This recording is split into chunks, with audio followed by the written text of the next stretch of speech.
Hello सभी परीक्षार्थियों को जिनके रिज़ल्ट 10th एंड 12th के आ चुके हैं, उत्तीर्ण होने पर उन सभी को बहुत बहुत बधाई और शुभकामनाएं। ये हमारा टर्निंग पॉइंट है लाइफ का। हमने सोच समझकर अपना लक्ष्य तय करना है, किसी के कहने से नहीं। आप अपनी क्षमताओं को पहचानें, आप अपने इंटरेस्ट को पहचानें, हॉबी को पहचानें और सामर्थ्य को भी पहचानें। किसी के कहने सुनने नकल करने से, मेरे दोस्त ने इंजीनियरिंग ली है मैं भी इंजीनियरिंग ले रहा हूँ, मेरे चाचा के लड़के ने साइंस ली है मैं भी साइंस लूँगा, नहीं। आपकी अपनी कैपेसिटी क्या है?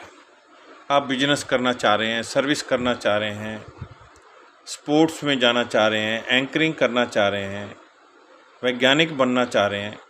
इन सब चीज़ों को ध्यान में रखते हुए ज़रूरी नहीं है कि ग्रेजुएशन और पोस्ट ग्रेजुएशन करने के बाद ही आपकी लाइफ बने।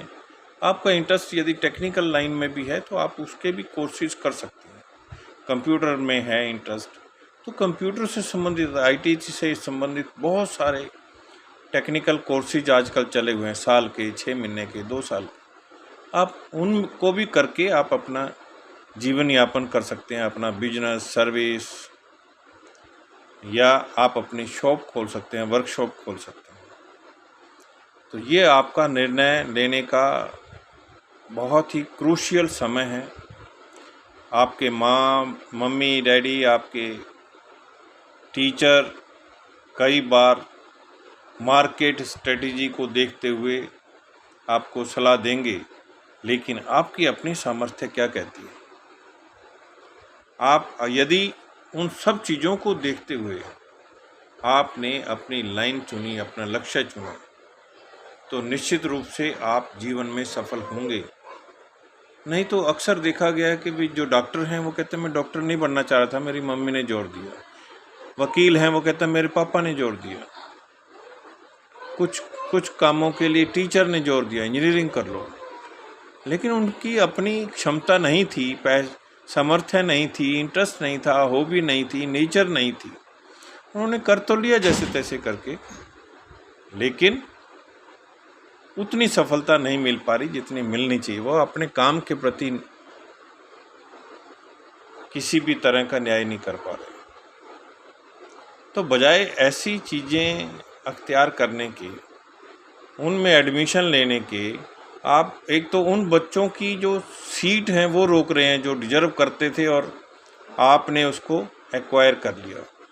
दूसरा, आप यदि क्लियर कर भी गए, जब आप जॉब में जाएंगे तो, बिजनेस में जाएंगे तो, सर्विस में जाएंगे तो, अपना काम करेंगे तो आप उतना आउटपुट दे ही नहीं सकते। तो मेरा आप सभी से अनुरोध है, चाहे वो मम्मी डैडी हैं, चाहे वो टीचर हैं, चाहे वो कोई भी उनके मार्गदर्शक भी क्यों ना हो, बच्चों के कैपेसिटी, बच्चों के इंटरेस्ट को देखते हुए ही हम उनके ऊपर छोड़ दें। हम फैसिलिटेटर का रोल अदा करें, ना कि फोर्सफुली उनको ये कहें, अपनी इच्छाएं को थोपें। ये किसी भी तरह से न्यायोचित नहीं हो सकता। मेरा आपसे अनुरोध है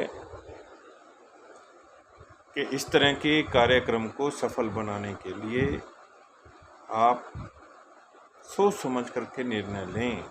जल्दबाजी में लिया गया निर्णय पैसे की भी बर्बादी हो सकती है, समय की भी बर्बादी हो सकती है। अदरवाइज पैसा खर्चने के बाद भी हम अपने देश के लिए, अपने समाज के लिए, अपने परिवार के लिए, हम स्वयं के लिए भी एक तरह से जीवन को बोझ समझ करके ढोते रहेंगे। आज के लिए इतना है। एक बार फिर उन सभी उत्तीर्ण हुए छात्र छात्राओं को बहुत बहुत बधाई, शुभकामनाएं। उनके मम्मी डैडी को भी, उनके टीचर्स को भी और उनके मार्गदर्शक को भी। उम्मीद करते हैं कि आप सोच समझ करके अपने निर्णय लेंगे। फिर भी यदि आपको काउंसलिंग की ज़रूरत भी पड़े तो आप संपर्क कर सकते हैं doctor CP Bharadwaj, founder Lakshya skills and management development, trainer, motivator and counsellor. Contact number है 8058998381। हमारा YouTube चैनल है, उसे भी आप विजिट कर सकते हैं, शेयर एंड सब्सक्राइब भी कर सकते हैं। धन्यवाद, शुक्रिया।